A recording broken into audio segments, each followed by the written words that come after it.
मंच पर आसीन आम आदमी पार्टी के दिल्ली प्रदेश के अध्यक्ष माननीय मंत्री गोपाल राय जी, दिल्ली की शिक्षा मंत्री आतिशी जी, स्वास्थ्य मंत्री सौरभ भाई, जैस्मिन जी, हमारे प्रवक्ता पार्टी के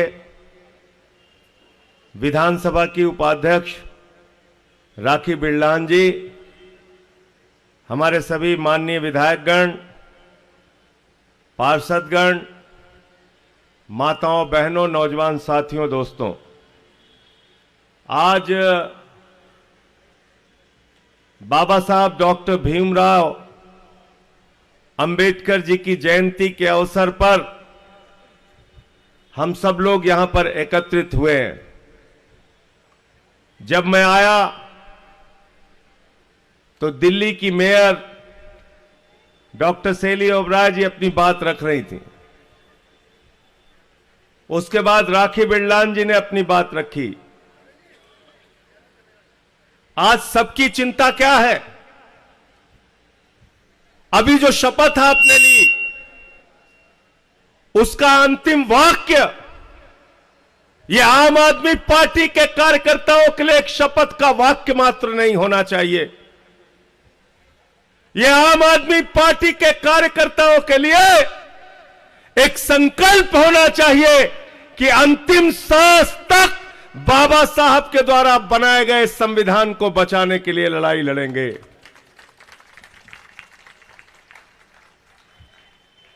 अभी मैं एक वीडियो दिखा रहा था और मैं चाहता हूं कि इसको बार बार लोगों तक पहुंचाइए। आप पूरे देश में इसको पहुंचाइए।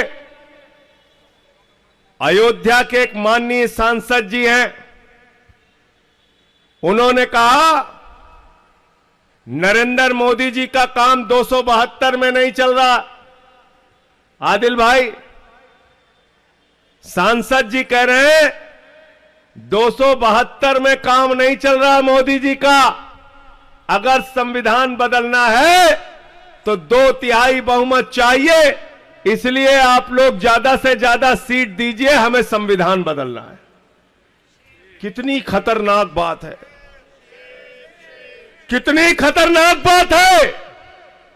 भारतीय जनता पार्टी का सांसद खुलेआम कह रहा है कि बाबा साहब डॉक्टर भीमराव अंबेडकर के द्वारा लिखे गए संविधान को बदलना है।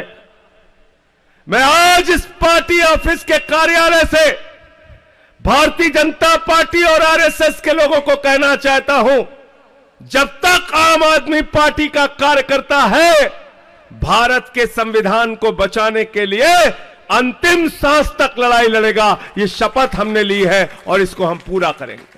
आप भारत के संविधान को खत्म करना चाहते हैं? भारत के संविधान में क्या है? बाबा साहब ने कहा शिक्षा में हमें समानता नहीं है।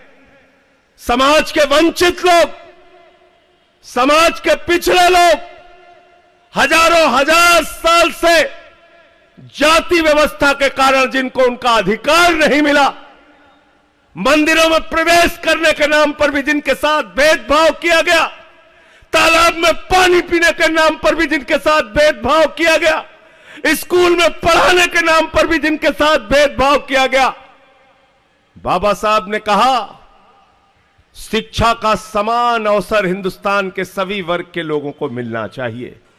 और बाबा साहब का वो सपना हिंदुस्तान की किसी सरकार ने पूरा करने का काम किया है तो अरविंद केजरीवाल ने पूरा करने का काम किया है, समान शिक्षा का अवसर। भाई मनीष सिसोदिया जी ने दिन रात मेहनत करके उस शिक्षा व्यवस्था को जमीन पे लाने का काम किया। केजरीवाल जी 2015 में मनीष सिसोदिया के साथ सरकारी स्कूलों को देखने जाते थे। मकड़ी के जाले लगे रहते थे सरकारी स्कूलों में। हमारे आपके बच्चे टाट पट्टी पर बैठ के पढ़ते थे। बच्चियों के लिए टॉयलेट का इंतजाम नहीं था, प्रयोगशालाएं नहीं होती थी सरकारी स्कूलों में। आज उन्हीं स्कूलों में जहां पे मकड़ी के जाले लगे रहते थे, केजरीवाल जी ने एयर कंडीशन कमरे आपके बच्चों की पढ़ाई के लिए बनाए। बाबा साहब के सपने को पूरा किया। बाबा साहब का सपना था कि भारत का संविधान, उसमें हर व्यक्ति की आस्था होनी चाहिए। भारत का संविधान हर व्यक्ति को समझ में होना चाहिए और उस संविधान में उसको क्या अधिकार मिले हैं, इस बात की समझ उसको होनी चाहिए। 75 साल में तो बहुत सारी सरकारें आई और गईं, लेकिन हिंदुस्तान की पहली सरकार है अरविंद केजरीवाल की सरकार। भारत के पहले शिक्षा मंत्री है मनीष सिसोदिया, जिन्होंने कहा सरकारी स्कूलों में बाबा साहब डॉक्टर भीमराव अंबेडकर का संविधान पढ़ाया जाएगा। कहा कि नहीं कहा बताओ? कहा था ना? कहा था ना? तो जन्म के आधार पर भेदभाव ना हो, यह ताकत कौन देता है? कौन देता है? जोर से बोलिए। कौन देता है? जोर से बोलिए। शिक्षा के नाम पर भेदभाव ना हो, यह अधिकार कौन देता है? स्वास्थ्य के नाम पर भेदभाव ना हो, यह अधिकार कौन देता है? नौकरी में अवसर के नाम पर भेदभाव ना हो, यह अधिकार कौन देता है? तो भाजपाई अगर संविधान बदल दिए तो आरक्षण खत्म कर देंगे। कर देंगे कि नहीं कर देंगे बताओ? कर देंगे ना? आरक्षण खत्म कर देंगे ना? क्योंकि बाबा साहब ने कहा सामाजिक व्यवस्था के कारण, दुर्भावना के कारण, भेदभाव के कारण समाज के एक बड़े तबके को आपने सरकारी नौकरी से दूर रखा है। और तमाम समाजवादी नेताओं ने उदाहरण दिया। डॉक्टर लीमे ने एक किताब लिखी, डॉक्टर लोहिया ने लिखा, एक व्यक्ति 0 पॉइंट पे खड़ा है और एक व्यक्ति 20 किलोमीटर आगे खड़ा है, तो उनमें प्रतियोगिता नहीं कराई जा सकती। पहले 0 पॉइंट वाले को आगे बढ़ाओ, 20 किलोमीटर वाले के बराबर करो, फिर दौड़ कराओ और देखो कि कौन आगे जाएगा। गलत तो नहीं कह रहा हूं? गलत तो नहीं कह रहा हूं? तो आरक्षण के जरिए भारत के संविधान ने समाज के वंचित तबके को, शोषित तबके को, आदिवासियों को, दलित समाज को, पिछड़े समाज को आरक्षण की व्यवस्था दी। भारतीय जनता पार्टी और आरएसएस के लोग अगर दोबारा सत्ता में 24 में आ गए, याद रखना पूरे मुल्क में दलितों, पिछड़ों और आदिवासियों का आरक्षण खत्म कर दिया जाएगा। इसलिए हम लोग भारत के संविधान को बचाने के लिए, अपने अधिकार और आरक्षण को बचाने के लिए इनसे लड़ाई लड़ेंगे और 24 में इनकी विदाई करेंगे। विदाई करना है कि नहीं करना है? करना है ना? एक मुख्यमंत्री बने आदिवासी समाज से। क्या नाम था भाई उनका? क्या नाम था? जोर से बोलिए। हेमंत सोरेन, जिनके पिता ने झारखंड राज्य बनाने के लिए जीवन भर संघर्ष किया। हेमंत सोरेन आदिवासियों के अधिकारों के लिए लड़ाई लड़ी। आदिवासी समाज के नेता फर्जी मुकदमा लगा के, बिना किसी आधार और सबूत के, आदिवासी समाज के सबसे बड़े नेता और झारखंड के मुख्यमंत्री को मोदी जी ने उठा के जेल में डाल दिया। जेल में डाल दिया ना? अपमानित करने का काम किया कि नहीं किया? समाज के सबसे बड़े तबके को, आदिवासी समाज को किया ना? इसका जवाब देना है कि नहीं देना है बताओ? देना है कि नहीं देना है? दिल्ली के अंदर 3 बार से प्रचंड बहुमत पाने वाले मुख्यमंत्री, 1 बार जीते, फिर 2 बार जीते, फिर 3 बार जीते। भाजपाइयों को लग गया दिल्ली में तो दाल गलने वाली, दिल्ली में दाल गलने वाली, दिल्ली में दाल गलने वाली। बोले करें क्या? बोले कुछ मत करो, अब इस मुख्यमंत्री को ही पकड़ के जेल में डाल दो। जो मुख्यमंत्री बाबा साहब डॉक्टर भीमराव अंबेडकर के संविधान में लिखी गई एक एक बात को जमीन पे सच कर रहा था, जो मुख्यमंत्री कह रहा था बच्चों को समान शिक्षा मिलेगी, सरकारी स्कूलों में संविधान पढ़ाया जाएगा, दवाएं और इलाज तो मुफ्त मिलेगा, फरिश्ते स्कीम के तहत गरीबों का भी इलाज अगर 50 लाख रुपए भी खर्च होता है तो होगा। माताएं बहनें, मजदूर वर्ग की हमारी माताएं बहनें, जिनके जेब में काम पर जाने के लिए, अपने गंतव्य तक जाने के लिए, अपने कॉलेज जाने के लिए पैसा नहीं होता, उनके लिए बस की फ्री यात्रा की जाएगी।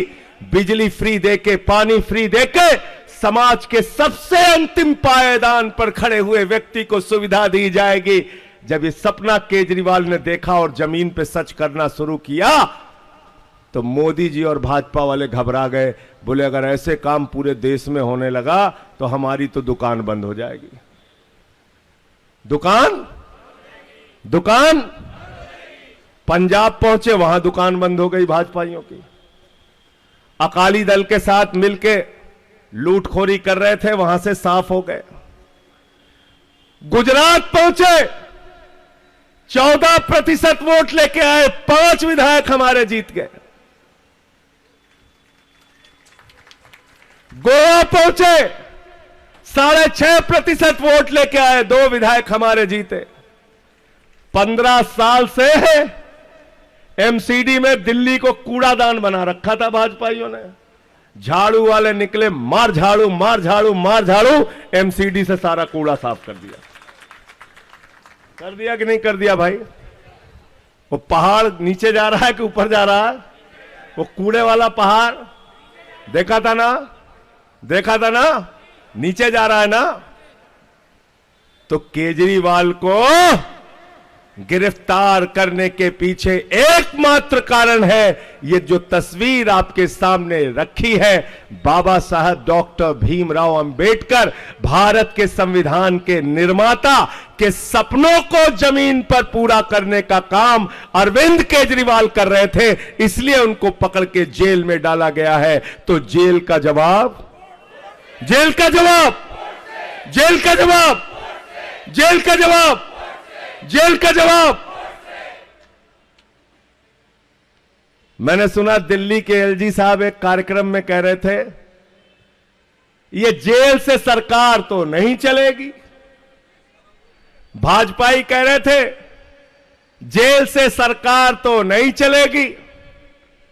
सौरभ भारद्वाज कह रहे थे, आतिशी जी कह रही थी, गोपाल राय कह रहे थे, हम सब लोग कह रहे थे भाई सरकार तो जेल से ही चलेगी, तुमको पीछे हटना पड़ेगा। हम लोग पीछे हटने वाले। कल बेचारा थक हार के हमारे एलजी ने कहा बिजली भी फ्री रहेगी, पानी भी फ्री रहेगा, हमारा सर मत खाओ, जाओ भैया तुम लोग। बोला नहीं बोला? बोला ना? बोला कि नहीं बोला? तो इसलिए चिंता मत करना, अरविंद केजरीवाल का आपसे वादा है, और वादा तो तब भी छोटी चीज होती है, गारंटी है, गारंटी।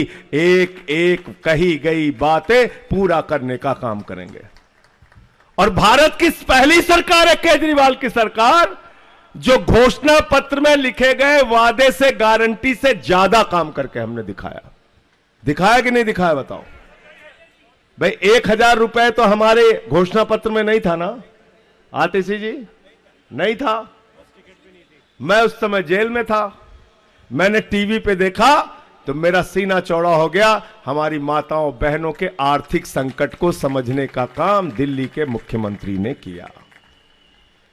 उनको छोटी छोटी समस्याओं के लिए, जो अपने पति का चेहरा देखना पड़ता था, कई बार पति झिझक देता था, नहीं पैसे नहीं देंगे, अरे 50 रुपए चाहिए बेटी के लिए, थोड़ा सामान खरीदना, नहीं पैसे नहीं देंगे। अरे वो भाई आया था, सोच रही थी थोड़ा मिठाई मंगा के खिला देती, नहीं पैसे नहीं है, पैसे नहीं देंगे, तुम अपने भाई को मिठाई खिलाना चाहती हो। केजरीवाल ने उस दर्द को समझा और उन्होंने कहा हमारी बहनों को अपने पति का चेहरा छोटी मोटी चीजों के लिए देखने की जरूरत नहीं है, 1000 रुपए प्रति माह। और भाजपा के लोग क्या चाहते हैं? वो चाहते हैं दिल्ली में आपकी सुविधाएं खत्म हो जाए। वो चाहते हैं आपका बेटा, आपका लाल आपके लिए काम करने वाला दिन रात समर्पित भाव से वो अरविंद केजरीवाल लगातार जेल में रहे। अगर अरविंद केजरीवाल को बाहर निकालना चाहते हो तो 7 की 7 सीटों पर दिल्ली में जमानत जब्त करा के इनको वापस भेजने का काम करना। जेल का जवाब वोट से देना और भाजपाइयों को बता देना कि बाबा साहब के संविधान के साथ छेड़छाड़ करोगे तो पहले 80 में तुम्हारी 2 सीटें थी, अब तुम्हारी 0 सीटें पहुंचा दी जाएंगी, 0। अगर पिछड़ों के, दलितों के, आदिवासियों के आरक्षण के साथ खिलवाड़ करने की कोशिश करोगे तो तुम्हारी सीटें 0 पहुंचा दी जाएंगी, 0। याद है कि भूल गए भागवत साहब का बयान? आप लोग याद है? याद है राखी जी? बिहार के चुनाव में क्या बोला था भागवत साहब ने? आरक्षण की समीक्षा होनी चाहिए। बहुत चालू है भाजपाई, ऐसा ऐसा शब्द बोलते हैं समझे में ना आवे। आरक्षण की समीक्षा होनी चाहिए। अरे समीक्षा हम करेंगे। इस देश के लोग इस देश के मालिक हैं। 140 करोड़ लोग इस देश के मालिक हैं। समीक्षा हम करेंगे और हमने समीक्षा की है कि आरएसएस और बीजेपी के लोग समाज के दलित और पिछड़े तबके से, आदिवासी तबके से भेदभाव रखते हैं। और इस समीक्षा के बाद हमने तय किया है कि पूरे देश में तुम्हारी जमानतें जब्त कराने का काम करना है। हमसे पीछे से पूछ रहे हैं कैसी समीक्षा आपने की संजय जी? समीक्षा कैसे की? समीक्षा नहीं, साफ साफ दिखता है। ध्यान से सुनना और घर पे जाके सोचना जरा। भारत के राष्ट्रपति थे श्री रामनाथ कोविंद जी। प्रभु श्री राम के मंदिर का शिलान्यास हो रहा था। मर्यादा पुरुषोत्तम भगवान श्री राम के मंदिर का शिलान्यास हो रहा था। सेवरी के जूठे बेर खाने वाले उस प्रभु श्री राम के मंदिर का शिलान्यास हो रहा था। दिल्ली के अंदर राष्ट्रपति भी रहते हैं, प्रधानमंत्री भी रहते हैं। प्रधानमंत्री जहाज से उड़ते हैं, अयोध्या पहुंच जाते हैं। उत्तर प्रदेश के लखनऊ में मुख्यमंत्री भी रहती है, राज्यपाल भी रहते हैं। मुख्यमंत्री अयोध्या पहुंच जाते हैं, राज्यपाल अयोध्या पहुंच जाते हैं। जब उत्तर प्रदेश के मुख्यमंत्री शिलान्यास में रहते हैं, उत्तर प्रदेश के राज्यपाल शिलान्यास में रहते हैं, भारत के प्रधानमंत्री अगर शिलान्यास में थे तो आप बताइए भारत के राष्ट्रपति श्री रामनाथ कोविंद जी क्यों नहीं थे इस मंदिर के शिलान्यास में? यह सवाल जरा सोचना अपने दिमाग में। क्योंकि भेदभाव करते हैं, भेदभाव है इनके मन में। प्रभु श्री राम के मंदिर का उद्घाटन हुआ, लखनऊ के उत्तर प्रदेश के मुख्यमंत्री थे, उत्तर प्रदेश की राज्यपाल थी, भारत के प्रधानमंत्री थे, लेकिन आदिवासी समाज की महामहिम हमारी राष्ट्रपति, जिस पर पूरे देश को और आदिवासी समाज को गर्व है, वो महामहिम राष्ट्रपति श्रीमती द्रौपदी मुर्मू जी क्यों नहीं थी? ये सवाल पूछना। गलत तो नहीं कह रहा हूं? गलत तो नहीं कह रहा हूं? गलत तो नहीं कह रहा हूं? भेदभाव भाजपाइयों के तन मन में बसा हुआ है। भेदभाव इनके कण कण में बसा हुआ है और इसलिए उस भेदभाव को हमें निकाल कर फेंकना है। और इस बार के चुनाव में इनको जेल का जवाब, जेल का जवाब, जेल का जवाब। केजरीवाल जी अगर आज जेल में है तो मोदी जी एक बात कहते थे 2014 के चुनाव में, क्या कहते थे? भाइयों और बहनों, घर से जब बाहर निकलना तो घर का सिलेंडर देख के जरूर वोट देने के लिए जाना। कहते थे कि नहीं कहते थे? मैं आपसे कह रहा हूं भाइयों और बहनों, जब अपना वोट देने के लिए जाना तो अपने बच्चे का चेहरा देख कर जाना जिसके लिए केजरीवाल ने अच्छे शिक्षा का इंतजाम किया है। भाइयों और बहनों, जब अपना वोट देने के लिए जाना तो अपनी उस बेटी, अपनी उस मां, अपनी उस बहन को देख के जाना जिसको फ्री बस की यात्रा की सुविधा केजरीवाल ने दिया है। जब अपने घर से निकल के जाना तो अपने घर के बुजुर्गों को देख के जाना जिसको श्रवण कुमार बन के तीर्थ यात्रा कराने का काम केजरीवाल ने किया है। भाइयों और बहनों, जब अपने घर से जाना तो बिजली का बिल देख के जाना, पानी का बिल देख के जाना जिसको आजादी के बाद पहली सरकार अरविंद केजरीवाल की सरकार ने जीरो पर पहुंचाने का काम किया है, जीरो पर। और जब ये सब कुछ आपको याद रहेगा तो अरविंद केजरीवाल आपका बेटा आपको याद रहेगा, और जब आपका बेटा आपको याद रहेगा तो ये भी याद रहेगा कि आपका बेटा इस वक्त जेल में है। उस जेल से उस बेटे को निकालने के लिए भाजपा को दिल्ली से साफ करना पड़ेगा, झाड़ू चलानी पड़ेगी, 7 सीट पर आम आदमी पार्टी और कांग्रेस पार्टी को जिताना पड़ेगा, इंडिया गठबंधन को जिताना पड़ेगा, और जेल का जवाब वोट से जो नारा है उसको जमीन पे सच करके हमें दिखाना है। बहुत बहुत शुक्रिया, बहुत बहुत धन्यवाद।